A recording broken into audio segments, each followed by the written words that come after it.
নমস্কার বন্ধুরা, আজ আমি হস্তরেখা বিদ্যার বিশেষ পাঠ সেটাই আমি আলোচনা করব। হাত হলো বিশেষ জিনিস। হাতকে সোজা দুভাগে ভাগ করে দিয়েছে, সোজাসুজি, সোজাসুজি দুভাগে ভাগ করে দিয়েছে, সেটাই হলো ভাগ্য রেখা, ফেভার রেখা। এই রেখা যেমন সুন্দর হবে তার ভাগ্যটা তেমন সুন্দর হবে। আমি কিছু আলোচনা সেই নিয়ে করছি ফটো দেখিয়ে। এখানে একটা হাতের ফটো আছে। এই হাতটাকে বললাম সোজা যে রেখাটা এসছে সেটাই ভাগ্য রেখা।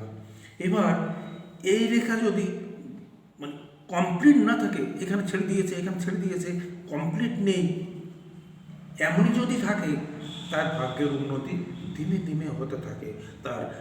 তবে চিহ্নটা যদি থাকে, আজন্ম কিছু না কিছু করতে করতে সে ভাগ্যের উন্নতি করবেই। এই রেখাটা যদি এই আয়ু রেখার গায়ে টাচ থাকে, তার লাইফটা এই যেমন আছে ছোট, যদি আয়ু রেখার গায়ে টাচ থাকে তাহলে তার মেহনত করা সব এসে যায়। সে যদি ব্যাংকের ম্যানেজারও হয় তারও কিন্তু পরিশ্রম করতে হয়। কি ধরনের পরিশ্রম একটু আলোচনা করছি। কলিং বেল চাপছে ম্যানেজার, ব্যাংকের ম্যানেজার রুমে বসে নগ্ন শব্দ হচ্ছে, কিন্তু দপ্তরে আসছে না। ওই পেপারটাও এক টেবিলে দেওয়ার প্রয়োজন আছে। রেগে মেগে উনি বাইরে বেরিয়ে দেখেন পাশে বসে পেপার পড়ছে, আর বলছে যাচ্ছি যাচ্ছি স্যার যাচ্ছি। তাহলে কি হলো? অফিসের কাজ তো হলো, তার পরিশ্রম করতে হলো কিনা? রেগে মেগে সে নিজে সেই টেবিলে দিয়েছে, বললো তোমরা পেপার পড়তে থাকো। কিন্তু উনি ভদ্রলোক, উনি কখনো কমপ্লেন করবেন না যে ওর চাকরিটা চলে যাবে।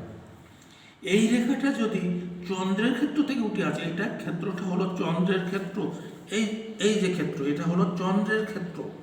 এখান থেকে যদি রেখাটা উঠে আসে তাহলে কি হবে? বাইরের পাশে যোগ হবে।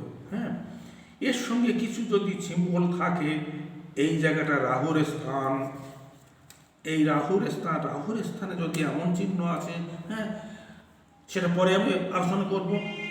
ওই চিহ্নের দ্বারা সে লটারি পেতে পারে, ভাগ্যের উন্নতি হবে। এদিকে ফেভার রেখাটা থাকার জন্যই ওই চিহ্নটা থাকলে সে কী করবে? অলৌকিকভাবে মানে লটারিতে পাওয়া বা পড়ধন পাওয়া, বা সবাই হেঁটে যাচ্ছে সেখানে কিন্তু দেখতে পাচ্ছে না, ওরই চোখে পড়বে না, কেননা তার তো ওটা আছে আর যোগটা কমপ্লিট হয়েছে তার জন্যে। এইবার এই চিহ্নটা কেমন থাকে? যদি সোজা স্ট্রেট চলে আসে, এটা হলো শনির অঙ্গুরি।